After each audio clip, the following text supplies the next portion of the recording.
Mensaje a la nación. La actitud asumida por las compañías petroleras, negándose a obedecer el mandato de la Justicia Nacional, que por conducto de la Suprema Corte las condenó en todas sus partes a pagar a sus obreros el monto de la demanda económica que las propias empresas llevaron ante los tribunales judiciales por inconformidad con las resoluciones de los tribunales del trabajo, impone al Ejecutivo de la Unión el deber de buscar en los recursos de nuestra legislación un remedio eficaz que evite definitivamente para el presente y para el futuro el que los fallos de la justicia se nulifiquen o pretendan nulificarse por la sola voluntad de las partes o de alguna de ellas mediante una simple declaratoria de insolvencia, como se pretende hacerlo en el presente caso, no haciendo más que incidir con ello en la tesis misma de la cuestión que ha sido fallada. Hay que considerar que un acto semejante destruiría las normas sociales que regulan el equilibrio de todos los habitantes de una nación, así como el de sus actividades propias, y establecerían las bases de procedimientos posteriores a que apelarían las industrias de cualquiera índole establecidas en México y que se vieran en conflictos con sus trabajadores o con la sociedad en que actúan, si pudieran maniobrar impunemente para no cumplir con sus obligaciones ni reparar los daños que ocasionaran con sus procedimientos y con su obstinación. Por otra parte, las compañías petroleras, no obstante la actitud de serenidad del gobierno y las consideraciones que les ha venido guardando, se han obstinado en hacer, fuera y dentro del país, una campaña sorda y hábil que el Ejecutivo Federal hizo conocer hace 2 meses a uno de los gerentes de las propias compañías y que éste no negó y que han dado el resultado que las mismas compañías buscaron: lesionar seriamente los intereses económicos de la nación, pretendiendo por este medio hacer nulas las determinaciones legales dictadas por las autoridades mexicanas. Ya en estas condiciones no será suficiente, en el presente caso, conseguir los procedimientos de ejecución de sentencia que señalan nuestras leyes para someter a la obediencia a las compañías petroleras, pues la sustracción de fondos verificada por ellas con antelación al fallo del alto tribunal que las juzgó impide que el procedimiento sea viable y eficaz, y por otra parte, el embargo sobre la producción o el de las propias instalaciones y aún el de los fondos petroleros implicarían minuciosas diligencias que alargarían una situación que por decoro debe resolverse desde luego, e implicaría también la necesidad de solucionar los obstáculos que pondrían las mismas empresas seguramente para la marcha normal de la producción, para la colocación inmediata de esta y para poder coexistir la parte afectada con la que indudablemente quedaría libre y en las propias manos de las empresas. Y en esta situación de suyo delicada, el poder público se vería asediado por los intereses sociales de la nación, que sería la más afectada, pues una producción insuficiente de combustibles para las diversas actividades del país, entre las cuales se encuentran algunas tan importantes como la de transportes, o una producción nula o simplemente encarecida por las dificultades, tendría que ocasionar en breve tiempo una situación de crisis incompatible no solo con nuestro progreso, sino con la paz misma de la nación. Paralizarían la vida bancaria, la vida comercial en muchísimos de sus principales aspectos. Las obras públicas que son de interés general se harían poco menos que imposibles y la existencia del propio gobierno se pondría en grave peligro, pues perdido el poder económico por parte del Estado, se perdería asimismo el poder político, produciéndose el caos. Es evidente que el problema que las compañías petroleras plantean al Poder Ejecutivo de la Nación, con su negativa a cumplir la sentencia que les impuso el más alto tribunal judicial, no es un simple caso de ejecución de sentencia, sino una situación definitiva que debe resolverse con urgencia. Es el interés social de la clase laborante en todas las industrias del país el que lo exige.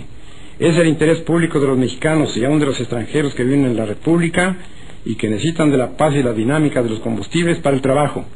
Es la misma soberanía de la nación que quedaría expuesta a simples maniobras del capital extranjero, que olvidando que previamente se ha constituido en empresas mexicanas bajo leyes mexicanas, pretende eludir los mandatos y las obligaciones que le imponen autoridades del propio país. Se trata de un caso evidente y claro que obliga al gobierno a aplicar la ley de expropiación en vigor, no solo para someter a las empresas petroleras a la obediencia, sino porque habiendo quedado rotos los contratos de trabajo entre las compañías y sus trabajadores por haberlo así resuelto las autoridades del trabajo, de no ocupar el gobierno las instalaciones de las compañías, vendría la paralización inmediata de la industria petrolera, ocasionando estos males incalculables al resto de la industria y a la economía general del país. Por las anteriores razones, se ha expedido el decreto que corresponde y se han mandado ejecutar sus conclusiones, dando cuenta en este manifiesto del pueblo de mi país de las razones que se han tenido para proceder así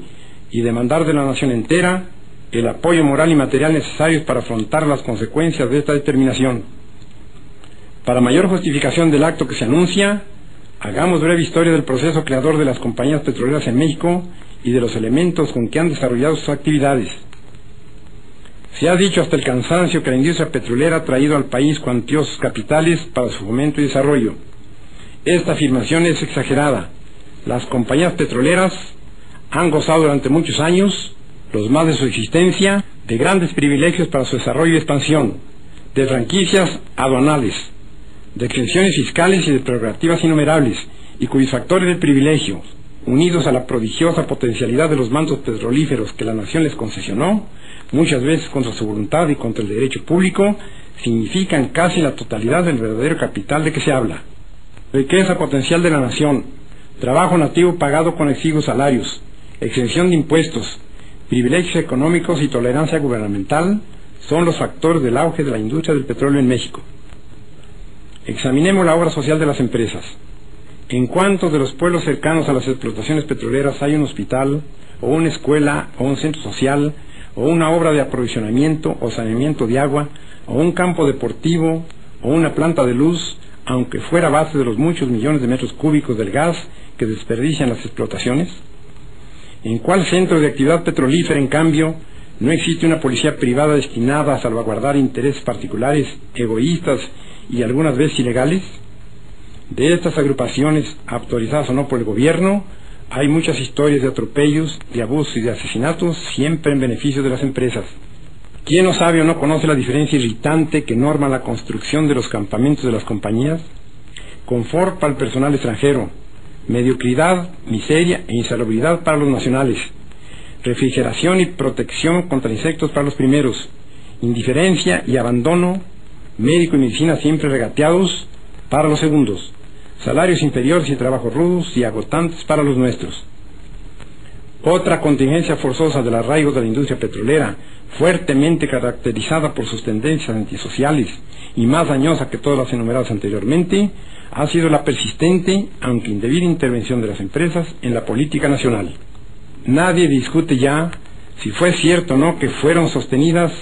fuertes fracciones de rebeldes por las empresas petroleras en la Huasteca veracruzana y en el istmo de Tehuantepec durante los años de 1917 a 1920 contra el gobierno constituido. Nadie ignora tampoco cómo en distintas épocas posteriores a las que señalamos y aún contemporáneas, las compañías petroleras han alentado casi sin disimulos ambiciones de descontentos contra el régimen del país cada vez que ven afectados sus negocios, ya con la fijación de impuestos o con la rectificación de privilegios que disfrutan o con el retiro de tolerancias acostumbradas.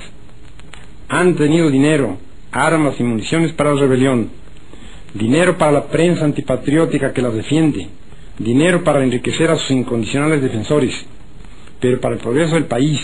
para encontrar el equilibrio mediante una justa compensación del trabajo, para el fomento de la higiene en donde ellas mismas operan, o para salvar de la destrucción las cuantiosas riquezas que significan los gases naturales que están unidos con el petróleo en la naturaleza, no hay dinero, ni posibilidades económicas, ni voluntad para extraerlo del volumen mismo de sus ganancias. Tampoco lo hay para reconocer una responsabilidad que una sentencia les define,